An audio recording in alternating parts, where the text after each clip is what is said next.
Everyone.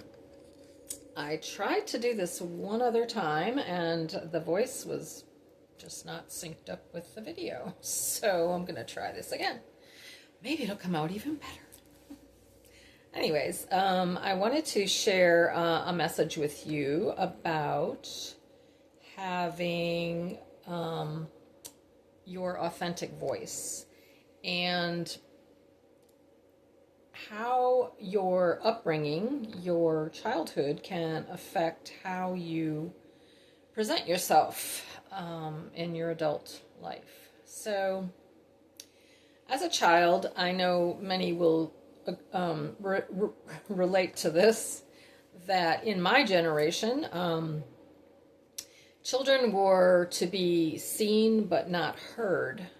So we were taught as children to be quiet, to listen to our adults, our parents, and to just go along and not really speak our mind, so to speak.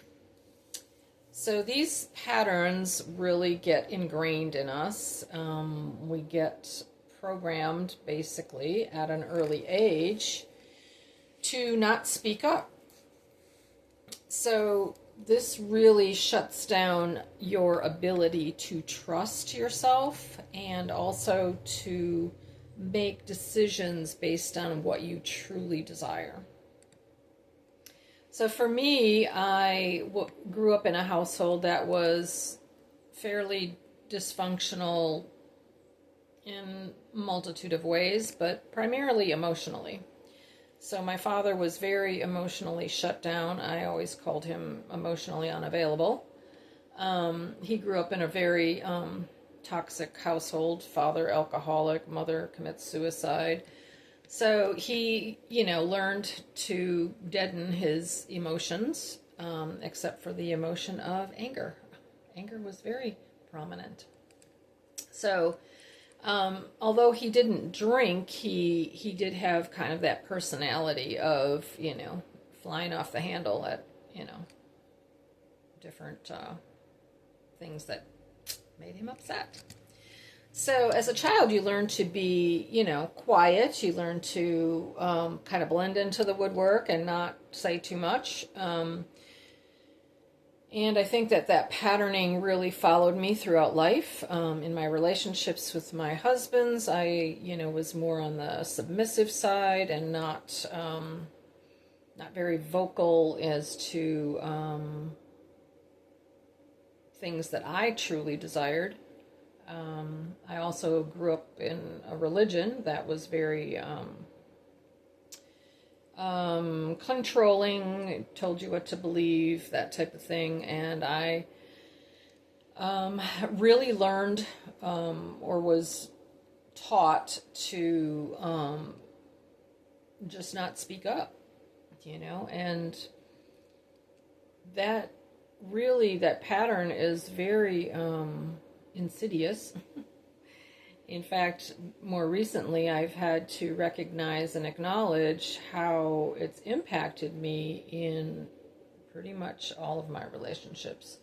In fact, recently it was kind of brought to my awareness that my daughter has actually been very controlling and manipulative in our relationship. And I've not recognized it to the degree that I needed to. But it's this patterning that gets, passed down through the family lineage, and it's very takes your power away, really.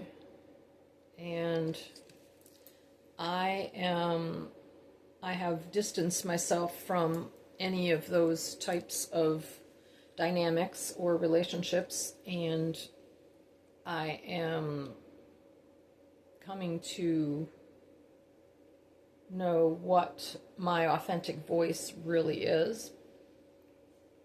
It's taken a lot of self-work, a lot of internal work,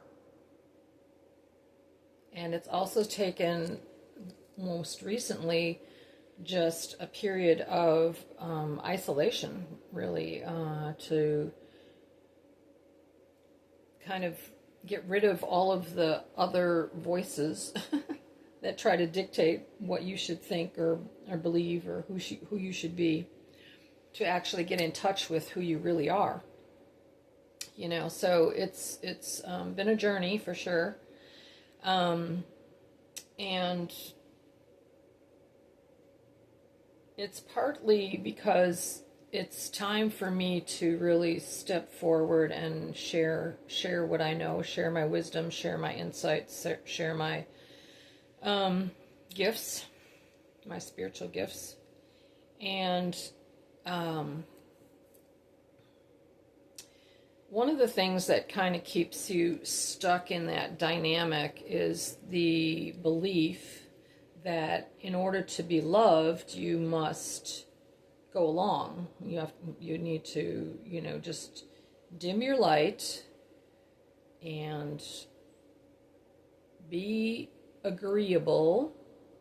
And it also, you have to put the other person's viewpoint or their desires or their needs ahead of your own. So you really diminish your light and your power.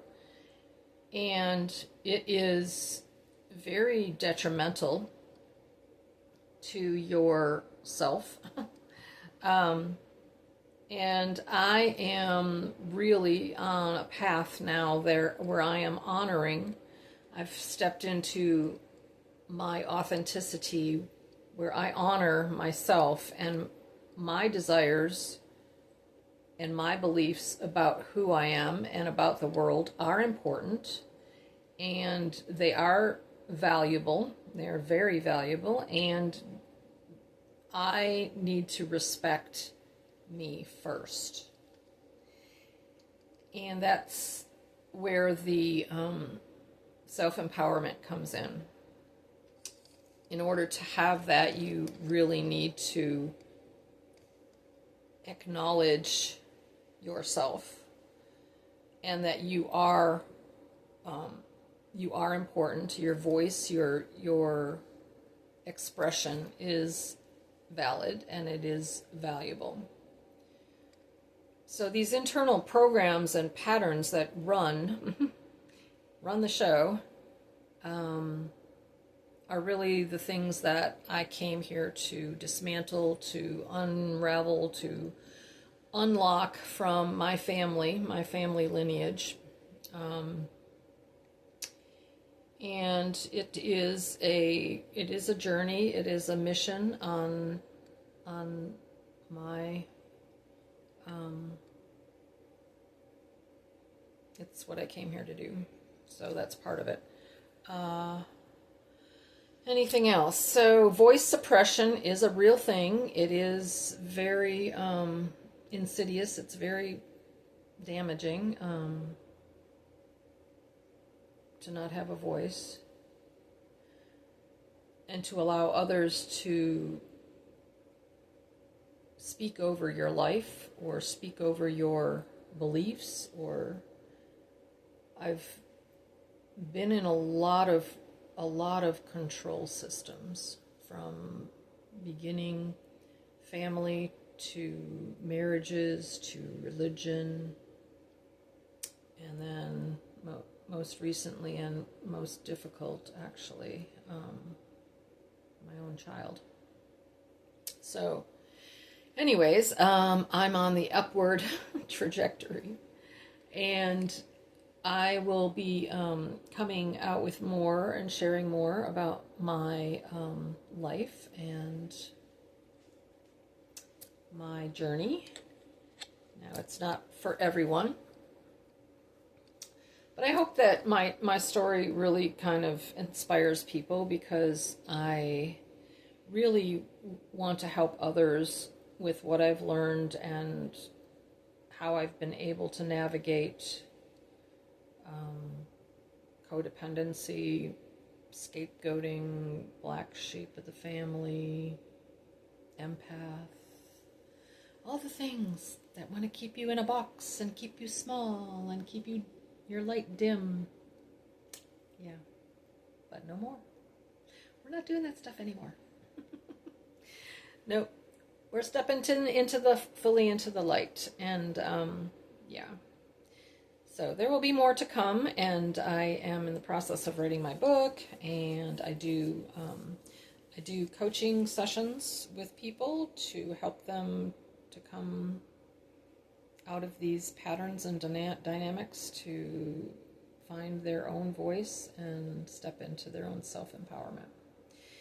So I think that's it for now, and I hope you all have a wonderful day and a peaceful holiday season, and I will be talking to you soon. Take care.